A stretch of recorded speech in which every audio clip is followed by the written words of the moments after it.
प्रधानमंत्री ने अपने प्रेस कॉन्फ्रेंस में तमाम मसलों पर बात की, लेकिन सबसे ज्यादा सुर्खियां बटोरी मोदी पर दिए उनके सख्त बयान ने। जाहिर है बीजेपी को तो भड़कना ही था।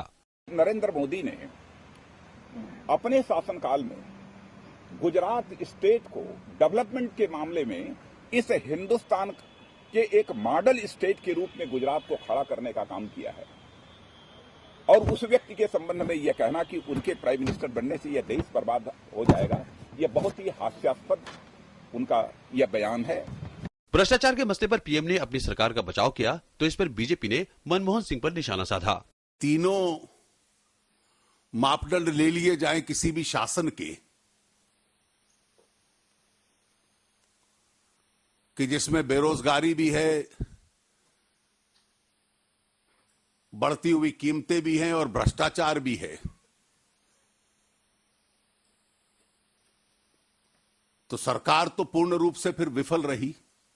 भ्रष्टाचार के मसले पर बीजेपी के साथ ही लेफ्ट ने भी प्रधानमंत्री को घेरा।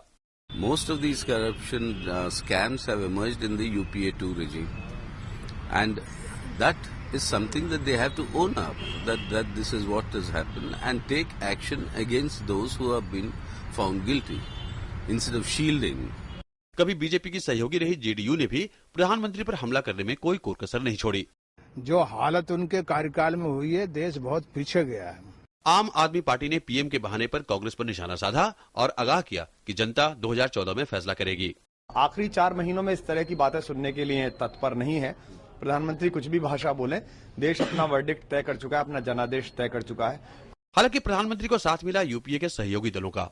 भारत में भी यूपीए की सरकार देखिए, यूपीए 1 को जनता ने पसंद किया, तभी तो यूपीए 2 ले आई 2009 में एक लोकतांत्रिक प्रक्रिया के जरिए।